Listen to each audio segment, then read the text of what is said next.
Welcome to Look Behind the Look, the celebrated podcast that explores your favorite looks in film, television, and fashion history. Through conversations with the fashion world's elite and award-winning hair, makeup, and costume designers on sets around the world, you will see and hear exciting tales from behind the scenes, career origin stories, and tons of advice and tips. I'm your host, Tiffany Bartok.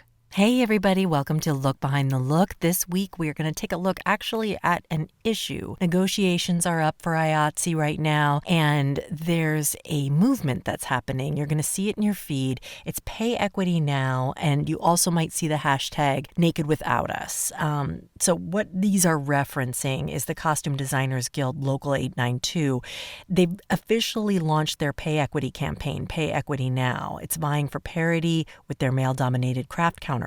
And the guild, which is made up of 87% women, is at the lowest tier of the IATSE pay scale, and that includes cinematographers, grips, and production designers.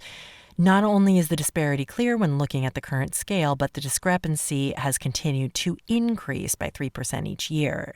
And so that's a trend that we have to put a stop to for a future generation of women. That's a lot. So I'm here with Danielle Launzel, who's going to explain all of this to us, the movement, how we can help. And so take a listen and then head to the links in the show notes to learn how you can support the effort. Thanks so much. Hi, Danielle. How are you? Thank you so much for meeting with me today and talking about what you're working on. Let's just start from the beginning. Can you explain to me what you are fighting for and where you are from, and we'll find out how we can help through our conversation. Great. Thanks for having me. Of course. I'm a costume designer, and I'm part of Local 892, which is the Costume Designers Guild in LA. And one of the issues that I became aware of a couple of years ago, there was a campaign for pay equity. They started with the hashtag Naked Without Us. I saw that. Yeah. It's a great hashtag. Yes. And so essentially costume designers are 87% female in the Costume Designers Guild, as opposed to, I think, 84% male in something like the Art Directors Guild, which is production designers. And so the difference in pay scale for that is just huge. So we're focusing on the fact that we're pink collar work. Mm-hmm.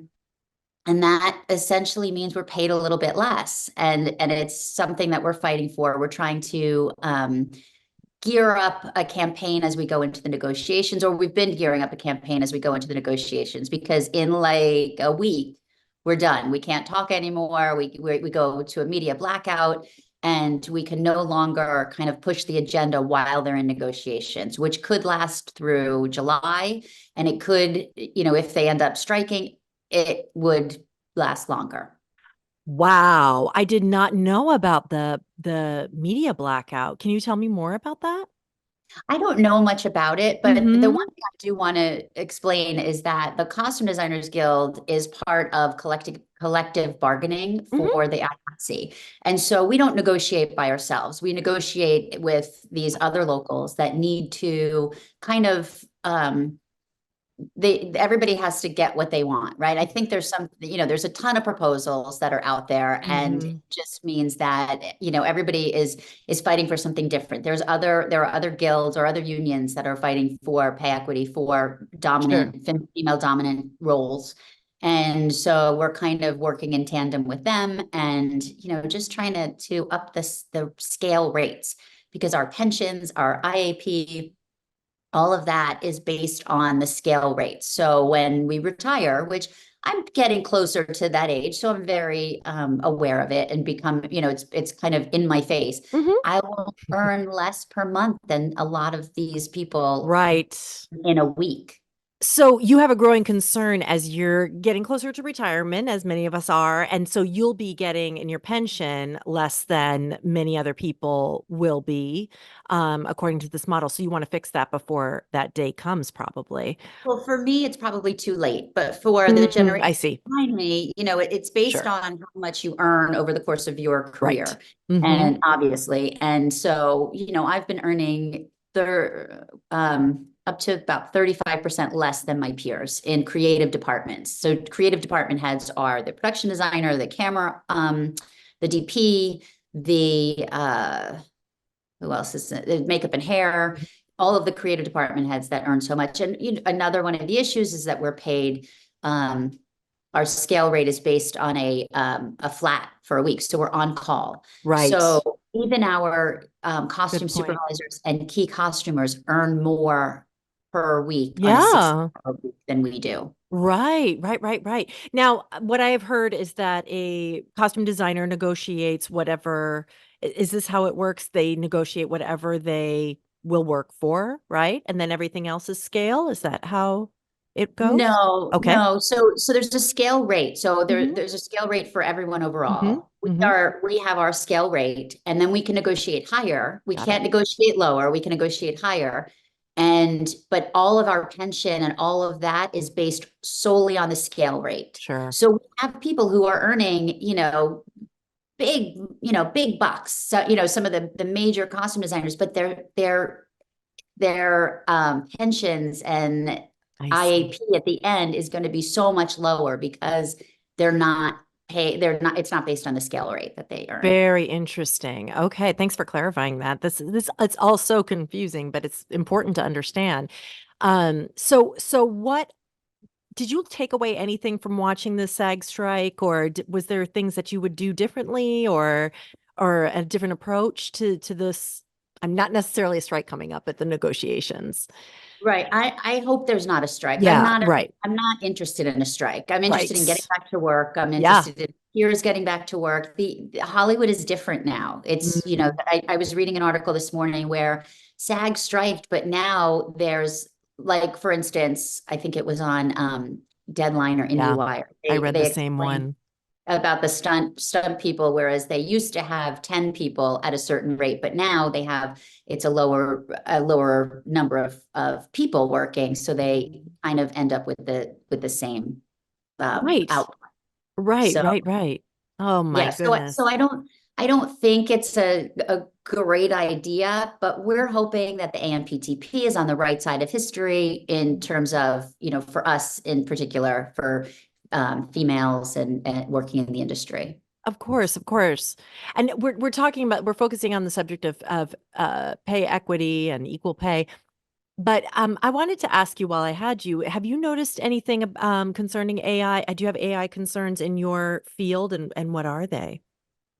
Yeah, I'm conflicted with AI Hmm. because the way that I see it is a technology that's going to help the world as a whole grow for good or for Hmm. bad. Right. And in the most basic form, I can only relate it to, like, photography. So whereas Mm. people used to need to paint and draw, what they wanted to show the world and what was in their head. Now they take photos, and now it's just another level. And I don't know if that makes sense, if that really is true, because AI is so much bigger.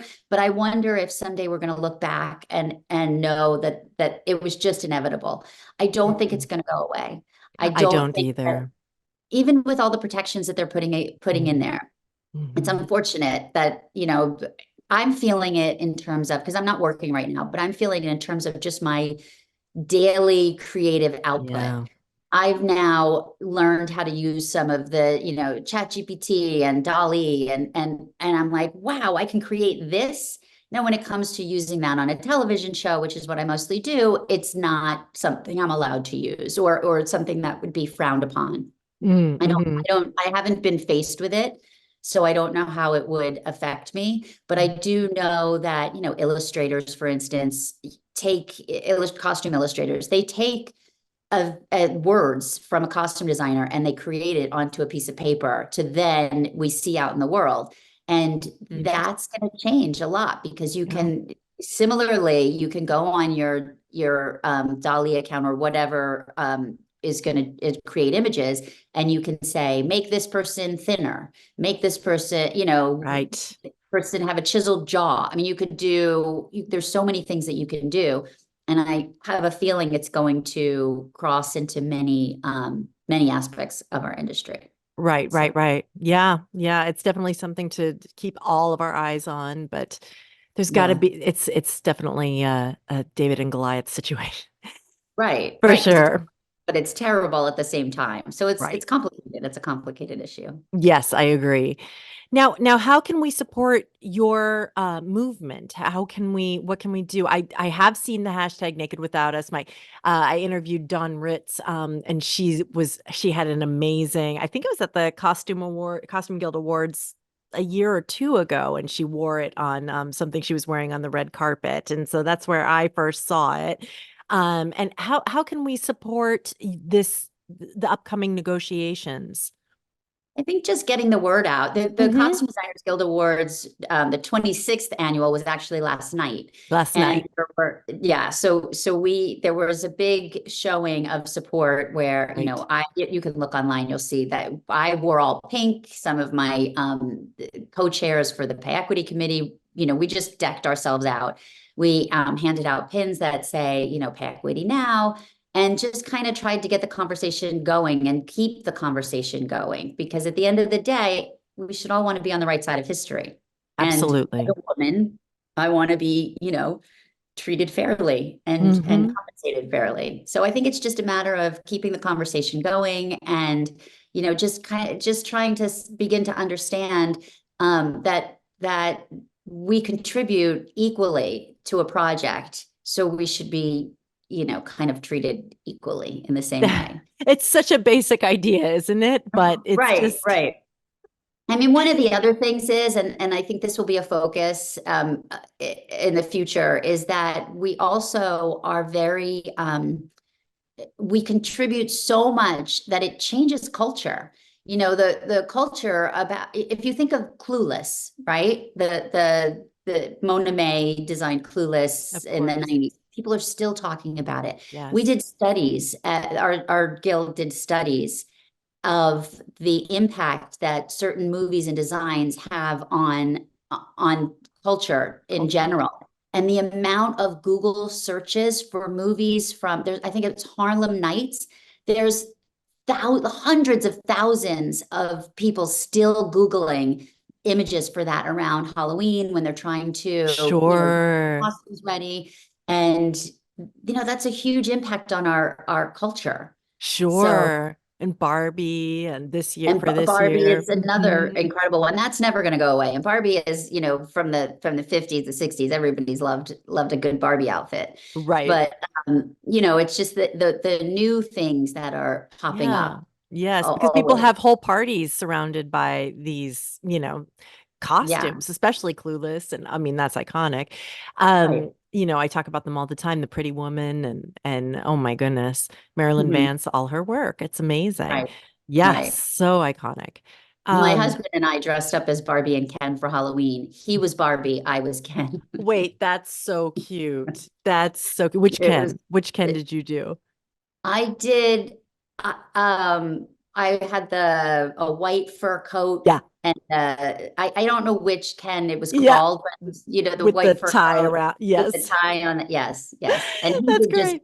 I just dressed him as a typical Barbie from our past. Perfect. Oh, I Yeah, love that. I love that. it was Awesome. fun. And how was the event last night? Was it The event good? was great. The Yeah. event was really great. It was a little bit smaller this year than it has been in the past because a lot of people are out of work. So they didn't want to do something big and bold and complicate. People have to pay for it to Yeah. attend. So Yeah.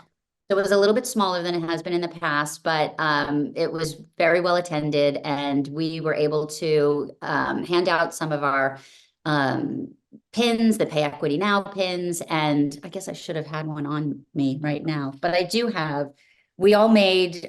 There was fabric made. This is a piece of the fabric. Oh, great. Isn't it cute? And so we did different things. I made fingerless gloves for my outfit, and then I just wore a pink stowed dress. And some people painted on the back of their jackets that Pay Equity Now. And then there were so many things that were really amazing. And pink was a very bold color for the evening. That's great. That I mean, what's better than look at what Barbie Pink did for the whole movie and now, you can do it Right. for this. Now, is there a website that we can go to learn more about this? There is, well, the Costume Designers Guild website, I can Okay. give you that if you want to post it. And Of there's a pay course. equity section of it. And we Great. also have Instagram with at Pay Equity Now, and a TikTok at Pay Equity Now. Great. So, excuse me. And then their link tree has links to other things like downloadable um, uh, fact sheets and graphs and charts and those kinds of things. Great. And when do negotiations begin? March 4th. Got it. Okay. I believe the big one begins on March 4th, and then each individual local will go in closer to April. So we won't really know anything for quite some time, but How it long do starts. those typically take? Do you remember the last time there were negotiations? I've never been involved with the negotiations Yeah. before, really, but I do know the last negotiations didn't they kind of ended up really not being a big long negotiation because a lot of people didn't feel we were just coming out of COVID and people Just wanted to get back grateful to to be working. yeah. Right. That's Yeah. And that, interesting. I hope that's not the case this time where they just kind of say, okay, we'll take it because we need to get back to Mhm. work. I Because, know. we already struck all last year. I mean, it's Mhm. been very difficult for a lot of people, myself, my family included, I because my husband is know. in the industry and I'm in the industry. And so you don't work for 9 months and it becomes a little bit tricky. Fran Drescher wasn't there, but they presented a video of her Oh, very, that's very great. supportive of the Costume Designers Guild. She's, the president of That's SAG, and wonderful. she and our president, Terry Ann Gordon, worked together on the nanny years ago. And Oh so my goodness. so she was really supportive of the cause. And I think we do have that support Good. from everyone, but there's only so much, people can do until Sure. Sure. everybody is really involved. You're So right. we're trying to get solidarity from agencies and to big companies. We have the equal rights advocates, a woman named Noreen Farrell, who's been helping us navigate some of our campaign. And so we've gotten a lot of individual support, and we're trying to expand it to a greater audience. Good. Good, good. Yeah. Well, hopefully this will get the word out to a few more people, and I will Oh, provide all the links in the show notes that send people to where they can support this whole movement. And we'll definitely be using that hashtag Naked Without Us. great. And I really look forward to a healthy outcome for everybody. It's important stuff. Yes, yes, fingers crossed. Yes. Well, All thank you right. so Well, much for telling me more about it today, Danielle. thank you so much. Thanks for having me and for listening to what we're all about. Absolutely. Anytime. Look Behind the Look is a Vinyl Foot production, written by me, your host, Tiffany Bartok, produced by Jace Bartok, and edited by Nicole Tucker.